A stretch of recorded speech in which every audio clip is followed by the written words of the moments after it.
আসসালামু আলাইকুম। বিসমিল্লাহির রহমানির রহিম। আমার নাম জুবাইদা খানম রীতা। আমার বাবার নাম আজিজুর রহমান খান, মা ফিরোজা বেগম। আমার জন্ম রাজশাহীতে। আমি রাজশাহী বিশ্ববিদ্যালয় স্কুলে পড়েছি, রাজশাহী বিশ্ববিদ্যালয় কলেজে, এবং রাজশাহী বিশ্ববিদ্যালয় থেকে ইংলিশে আমি অনার্স কমপ্লিট করেছি। আমার পরিকল্পনা সমাজে পিছিয়ে পড়া মানুষদের নিয়ে আমি কাজ করতে চাই, বিশেষ করে নারীদের নিয়ে। আর জানেন তো, গত 17 বছর ধরে ফ্যাসিস্ট সরকারের আমলে একটা অংশই সমাজের যারা হচ্ছে অনেক ফুলে ফেপে উঠেছে, আর একটা অংশ হয়তো সুবিধা বঞ্চিত হয়েছে। ইনশাল্লাহ আমি আমাদের রাজশাহীর রূপকার, আধুনিক রাজশাহীর রূপকার, আমাদের শ্রদ্ধেয় নেতা, আমাদের প্রাণপ্রিয়, আমাদের জনপ্রিয় নেতা মিজানুর রহমান মিনু ভাই, ওনার সাথে আমি পাশে থেকে ওনার সহযোগিতা নিয়ে আমি রাজশাহীবাসীর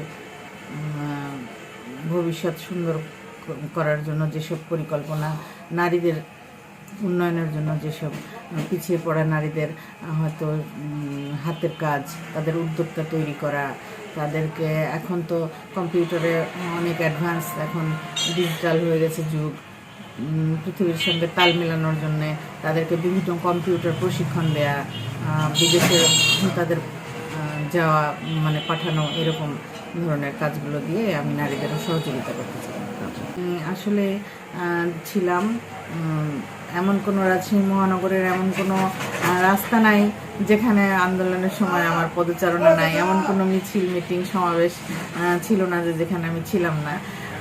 তো দলে আমি আমার মাননীয় প্রধানমন্ত্রী এবং দলের চেয়ারপারসন জনাব তারেক রহমানের দৃষ্টি আকর্ষণ করে বলতে চাই, উনি যদি আমাকে সুদৃষ্টি দেন, আমি অবশ্যই চেষ্টা করব সততার সাথে, নিষ্ঠার সাথে আমার দায়িত্ব পালন করে পিছিয়ে পড়া মানুষের উন্নয়নের জন্য কাজ করে যাওয়া।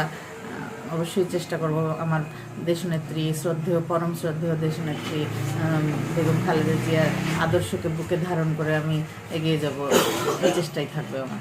আচ্ছা, ধন্যবাদ। খুব ভালো একটা প্রশ্ন করছেন আপনি, কারণ আমরা সব সময় দেখে এসেছি আমরা একই বাংলাদেশি, একই ভাই বোন, কিন্তু সবসময় আসলে এরা ক্ষুদ্র নৃগোষ্ঠীগুলো পিছিয়ে থাকে।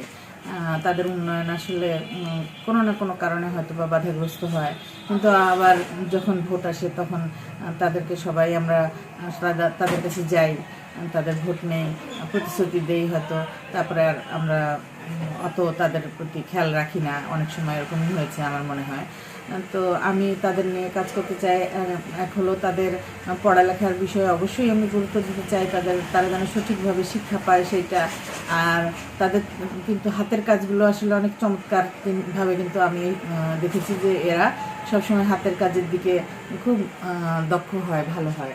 আমি তাদেরকে ভালো এরকম হাতের কাজের প্রশিক্ষণ দিয়ে উদ্যোক্তা তৈরি করা যায়, এরকম চেষ্টাও আমার থাকবে। আর এছাড়া পাশাপাশি শিক্ষা তো অবশ্যই থাকবে।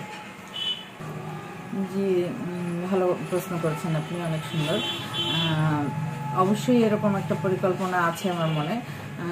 আমাদের রাজশাহীর প্রাণপ্রিয় নেতা জনাব মিজানুর রহমান মিনু ভাই, বর্তমানে উনি ভূমিমন্ত্রী।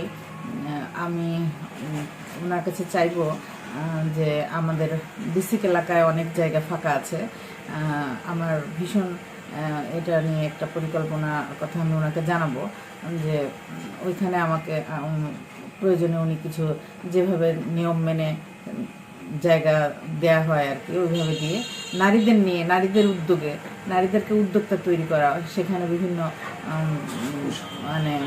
আপনার কলকারখানা হোক, প্রশিক্ষণ, বিভিন্ন সেলাই প্রশিক্ষণ বা সেলাইয়ের যেসব এগুলো আছে, টাইপিং, আপনার এই কম্পিউটারের কাজ, বিভিন্ন কিছু এগুলো তৈরির জন্য এগুলো করার আর কি আমি একটা জায়গা ওনার কাছে চাইব, কিছু জায়গা দিয়ে উনি এটা নারীদের জন্য, নারীরা যাতে সফল উদ্যোক্তা হতে পারে, এই আর কি।